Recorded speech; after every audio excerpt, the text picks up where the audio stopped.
Kumain ng gulay para tumalino, kaya nga si Susan sa Gulayan ang punta para mamigay ng easy money sa mga makakasagot sa kanya mga tanong. Dahil wagi ang may alam sa dapat alam mo, marami kayang uulanin ng instant cash. Su, saan na you? Buti ko po yan! Di ba ako tagsagot? Kulong! Kulong! Anong kulong?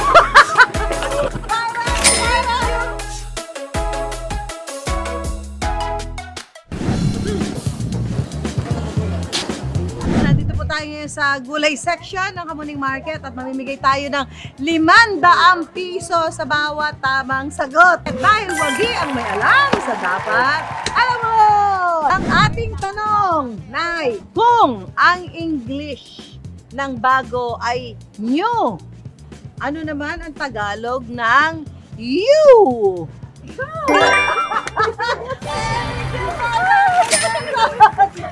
Kuya, ano binibili mo?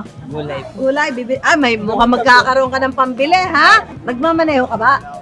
Magmumotor. Nagmumotor kasi marunong si Kuya sa ano. Kung ang six-wheeler truck, six-wheeler ay may 6 na gulong, ilan naman ang gulong ng dalawang 18-wheeler truck?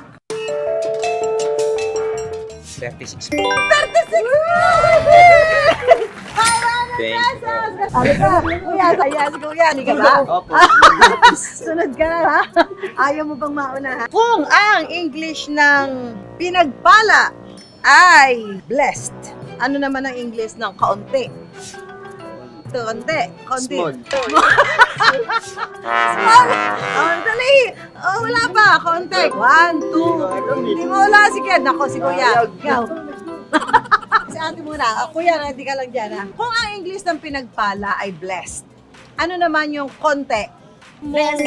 Yeah! Very good! 500 pesos! Kuya, halika na. Ano, maglilista ka ba ba? Ready ka na? Ready na, ready na, ready na. Ninenervous si Kuya to.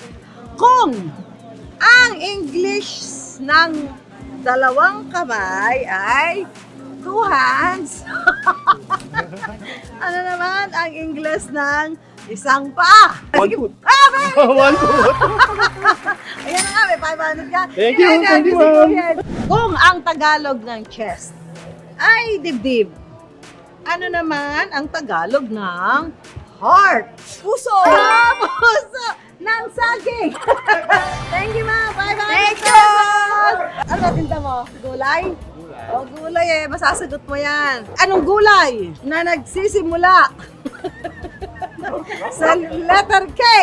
Kalabasa. Buti ko po nga! Di ba ako tagsagot? Anong gulay na nagsisimula sa letter K ang inilalagay sa sinigang? Okay, thank you. Thank you, Kuya! Kung mayroon kang 10 daliri sa iyong kamay, ilan ba daliri mo? Sige nga, bilangin mo. Ilan? 10. Ilan naman ang iyong paa? Dalawa. Thank you! Ayan, 500 pesos, Yeah, Kuya! thank you. Thank you po! Dahil madaling-madali lang to. Ano tinitinda nyo? Isda? Oh, ito. Pero walang kinalaman sa isda. Ito pa. Kung ang Tagalog po ng 10 ay, ano Tagalog ng 10? 10. Ano naman po ang kasunod ng 11? 12. Sa English? 12. Ay, galing! Good! 500 pesos! Thank you. 500 pesos po, ha? Tay, kailangan alam mo to, ha? Oo. Ang Tagalog ng wheels ay gulong. Ano naman po sa Tagalog ang whisper? Whisper. Whisper in the morning. Ano tayo? Alam mo yan dapat? Whisper. Whisper. Kulong, kulong. Ah, anong kulong? Bulong. Kalimutan mo, ma'am eh. 500 pesos! Ay, thank you. Salamat. Nako, ito naman po. Talagang hindi nagpahuli ang lumpia namin. Ang init. Talaga naman po hindi nagpahuli ang mga vendor dito sa gulay section dito sa Kamuning Market dahil talaga namang wagi ang may alam dito sa dapat Alam mo.